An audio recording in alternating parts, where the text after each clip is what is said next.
อกราบสวัสดีและสวัสดีพ่อแม่พี่น้องสุขุสุขคนมื้อนี้ค่อยม่วนกับบ่ได้ไปทางเลอค่าเฮ็ดอันฮีดเฮอพอเท่าพี่น้องก็เลยอยู่บ้านนี่แหละเฮ็ดฮีดเฮอพอเท่าตอนนี้ก็เลยได้อยู่บ่ได้ไปเฮ็ดงานพี่น้องบ่ได้ไปทางเลอมื้อนี้สิพาพี่พาน้องไปเบิ่งนํกันพากันออกมาโคโง่อยู่ทงหน้าแคมบ้านกะแถวแคมเฮิรนค่อยนี่แหละพี่น้องโคโง่กับแบบ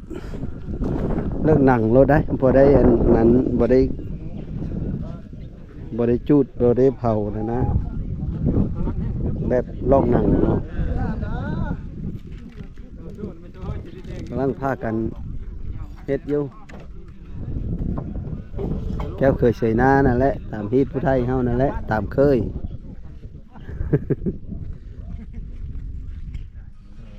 ซอยกันอยู่ทงหน้าสังเล่าผลและอยู่ทั้งทงหน้าโลงผลและเขาค่อยเห็นนี่กันบรรยากาศสดๆพี่น้องเอ้ยเฮ็ดฮีดเฮ็ดผู้เฒ่าพอเฒ่าตามฮีดผู้ไทยเพิ่นว่าคันหน้าฮีดเทอสายลาละห้ามบ่ได้คันหน้าทอหูช้างละห้ามได้ผู้เฒ่าผู้แก่เพิ่นว่าฮีดผู้ไทยเด้เพิ่นว่าคือความเข้นเคยเพิ่นว่าเพิ่นเลยไม้กระบอกฟันยะก่อกระสะน้ำชนนะเหมาะเพื่อแก้วเพื่อเคยหรือว่า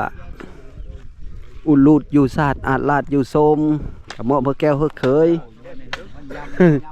ลุงลี่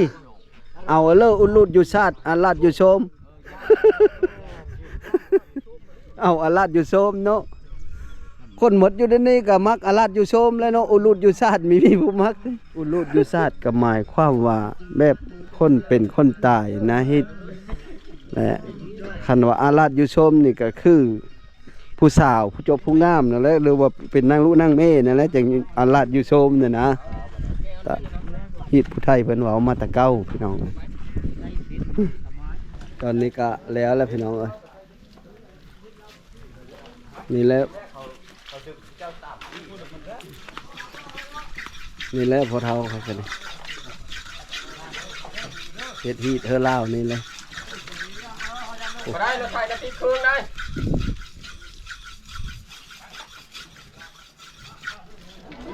หลังจากกันไปโคโง่แล้วก็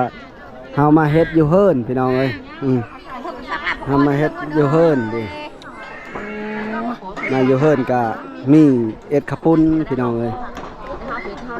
พากันกินข้าวปุ้นกินปลา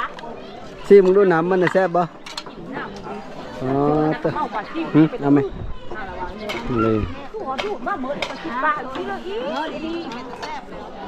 มีข้าวปุ้นมาฮับแค่พี่น้องกลับไม่ได้ลงได้ลายแล้ว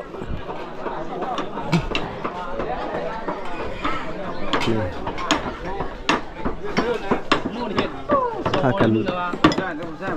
ากันซอยอยู่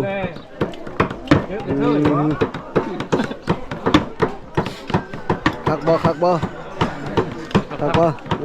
คำตัดฝีมึงดู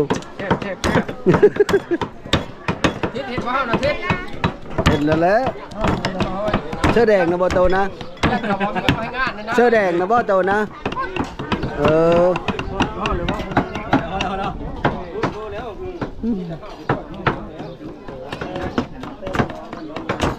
ฟักลาบหมุนเนาะ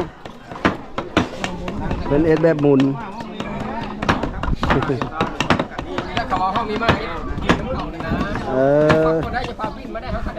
ฟักนะแม่ฟักนะเฮิรนพอเท่ากับมีซ่าน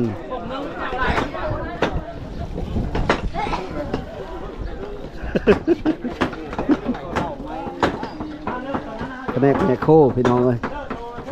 ถ้ากันเฮ็ดกูล้างถ้วยล้างบ้งตัวนี้ต้มนี่เนาะต้มอันแบบจุบแล้วเราไปซอยไปฟักน้อยเนาะแม่นเลยอันนี้มันเป็นของเคยนะเฮ้ยเป็นของเคยตัวนี้นะแม่นเลย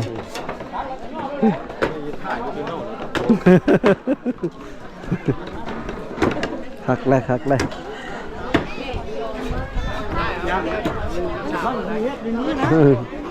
เชื่อเจ้าสาวนะนี่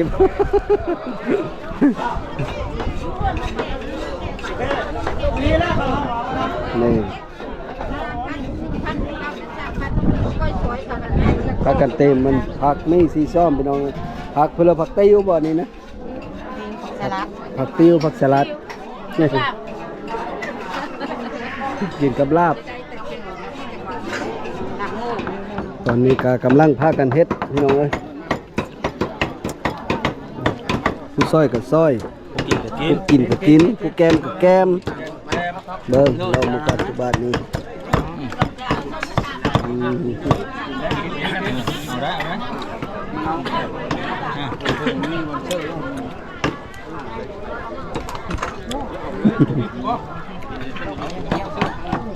chưa nước thì đi cả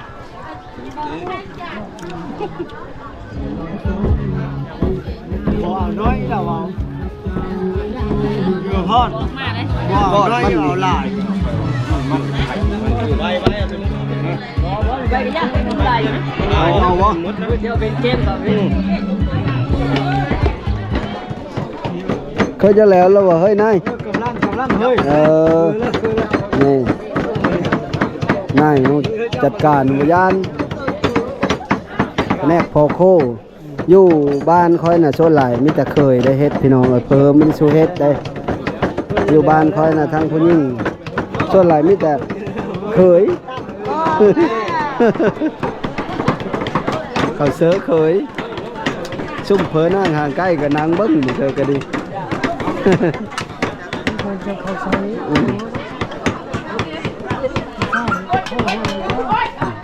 หลังจากแค่คนมาหลายผัดไม่มีวันหนังก็เลยเอาเต็นท์มาพี่น้องเอาเต็นท์มากางพอได้ชุดหนึ่งพอได้พี่น้องกินข้าวกินน้ำ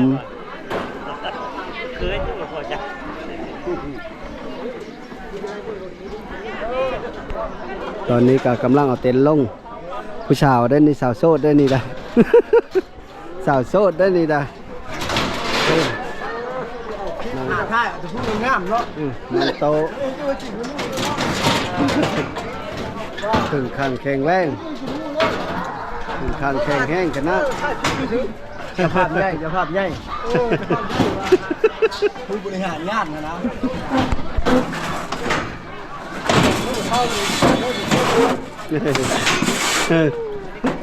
นี่แค่คนมาลายมีบ้านหนังอะไรอยู่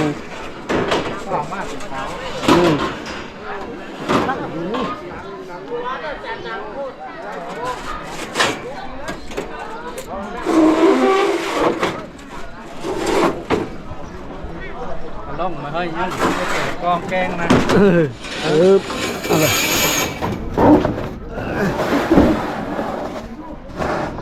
เต็นลงมาแล้วก็กลางเต็นแล้วพี่น้องเอ้ยมีบ่อนหนังเครื่องก็เต็มแล้วผู้เท่าแก่เพิ่นเว้าเรื่องฮีเรื่องคล้องเพิ่นเฮ็ดฮีเฮ็ดคล้องแล้วทั้งเครื่องก็เว้าเวะนะแต่ว่าทางลุมก็หาบ่อนอยู่บ่อนเศร้าสุพิสุนอง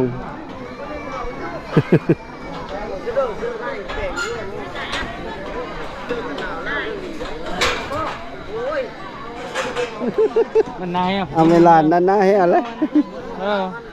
ไปเชื่อกระติดนะสาวเนาะพ่อแม่เพิ่นได้ซะพ่อแม่ไปหาฟืนสูงเท่าละโตคือสูงแท้165โอ้น้ำหนักเด้156ฮะ56พอดีเลยได้สมโซนเลย165กับน้ำหนัก56นี่พอดีเลยได้พอดีสุขภาพมีตุ้ยมีจ้อยต่างเต็นท์แล้วบาดน้องชุดหนึ่ง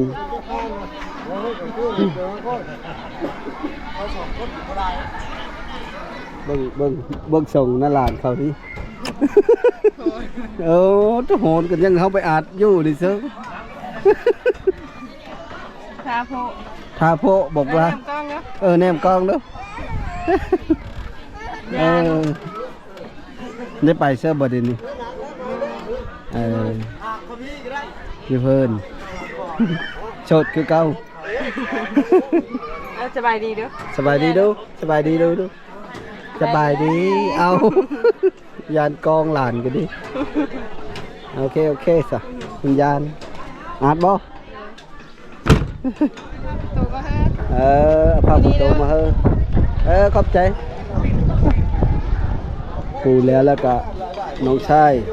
น้องเคยน้องชายนี่น้องสาวน้องเคยมาแต่บ้านนปอดก็มาโฮมน้ำกันพี่น้องเอ้ยมาโฮมกินฮีดเฮ็ดฮีดเธอพอเท่านี่แหละนี่ก็คือเพื่อนพอเท่าพี่น้องเพื่อนพอเท่านี่กันเดี๋ยวนี้ก็มีแต่ญาติพี่น้องมาโฮมมันไปเบิ่งเทิงเฮินน้ำกัน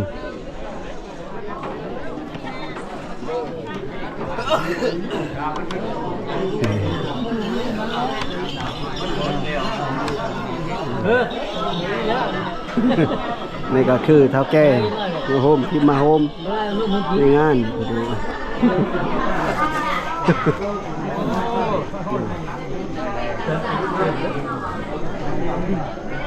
เป็นตัว นี่ก็นี่แล้วฟังรับเท่าค่อยกันดิ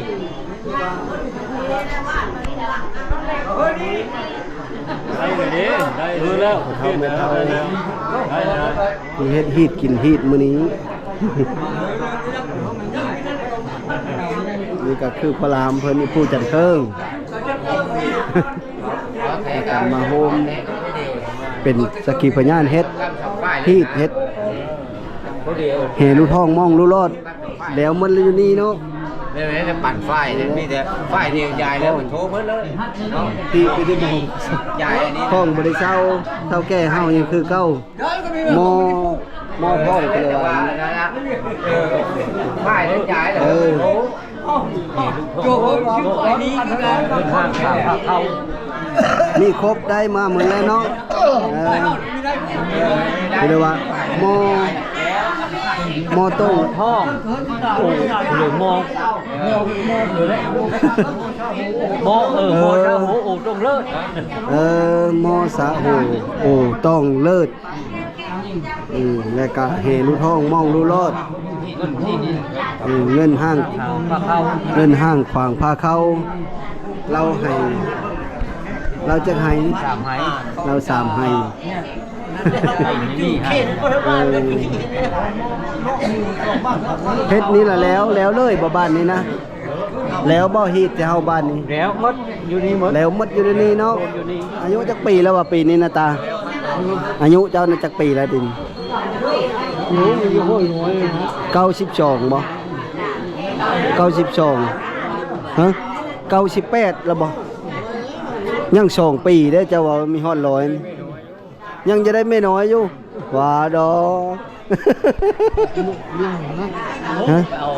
เอาเลยน้องบัดนี้น้อง ยัง2ปีบ่มีฮอด100นะตา100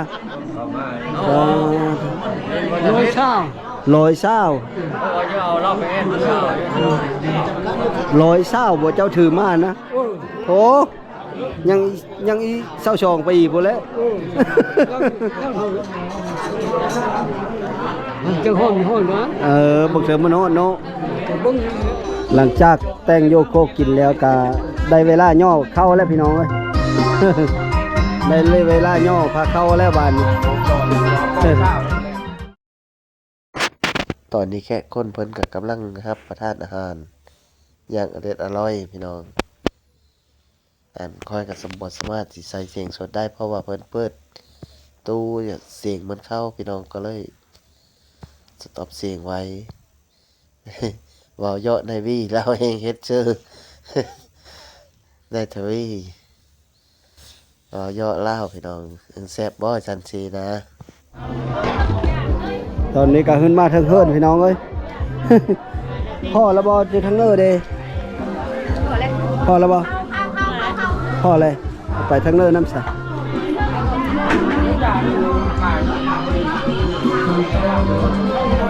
เรามาเสริมทั้งเน้อนี้ พ่อระบอนี่ เงินก็มาเนาะจะได้แกงบ่ จะแกงโง่มากิน แกงโง่เอาไปตักเสื้อผ้านั้นนะเด้อสวังแกงโง่พวกผ้านะ พาเลิกฮะพวกผ้าไอ้เงินพวก มาทำไมเอ้ยขี่รถดินเนี่ยเพื่อนนะกินข้าวได้ เอา กูจ่าบ้านนั่นนะข้ามบ้านไปเคยผู้ชายไม่ได้หานะมั้ย เขาไม่หาบอกหวานมาก โอเคว่ากันข้าวกินน้ำนี่แหละ ผู้สาวผู้เบ้าอันนี้เพิ่งดู อันนี้แหละเจ้าผู้เฮ็ดฮีดเฮ็ดของมื้อนี้ก็พอเท่าไม่เท่าค่อยนี่แหละ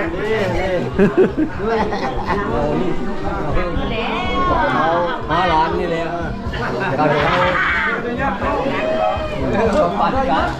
ว่ากันกินข้าว บ้านเนี่ยเอาเลย แซ่บบ่แซ่บบ่ แยก มาเฮ้ย กินจังเฮานี่เว้ย เอาเลยแซ่บไร แซ่บเนาะ แซ่บ นี่ยอดเลยฮะตักกาบดียอดเลยเนาะ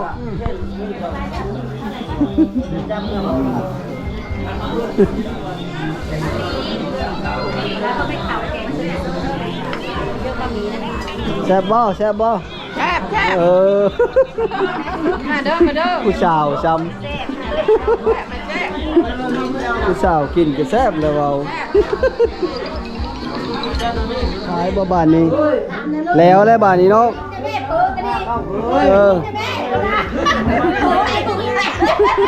แม่กิน แล้วบ้านนี้รอบสุดท้ายเนาะแล้วนะ แต่งถ้าเขาอัน เคยบ่ เทศมาเคย ถือว่าสำเร็จพิธีอยู่เดี๋ยวนี้เนาะ ไม่เอากันไม่ได้ไหน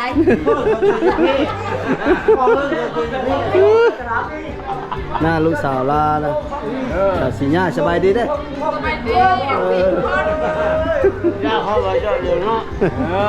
ท่านไม่บอกก็มันมีโมนเฮ้ยจะเห็นเลยชนะเพื่อนเท่าด้วยวะ ในนี้แหละพี่น้องฮีดข้องเพนี่ผู้ไทยถือว่าสำเร็จบาทนี้นะแล้วตอนนี้ค่อยก็กลับมาแล้วพี่น้องหลังจากแล้วเสร็จอยู่พิธีอยู่พุ่นก็ค่อยก็นํมันศีลกระโพะเคยนี่มาพี่น้องอันนี้ก็คือเพิ่นว่าโหเมื่อนางห่างเมื่อเท้าแล้วก็ทั้งห่างนี่ก็มาทั้งเฮิรนค่อยพี่แล้วเพราะว่ามันเพิ่นเอ็ดตามที่ตามข้องนะเพิ่นว่าสิเอามาเฮ็ดกระโพะเคยอยู่เฮิรนเขาก็มาใหญ่เฮือพี่เฮือน้องอยู่บ้านอยู่เฮิรนค่อยพี่แยกคือกันตามที่ตามข้องอันโหเมื่อนั่งห่างเมื่อเท้านะจากค่อยกลับมาเฮิรนก็รอท้าปะมี่เพิ่นมาจัดแจง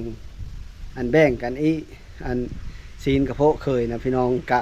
ได้พูละต้อนชัมปมือนี่แหละกะเฮอฮอดคู่คนเพิ่นว่าอันเม่น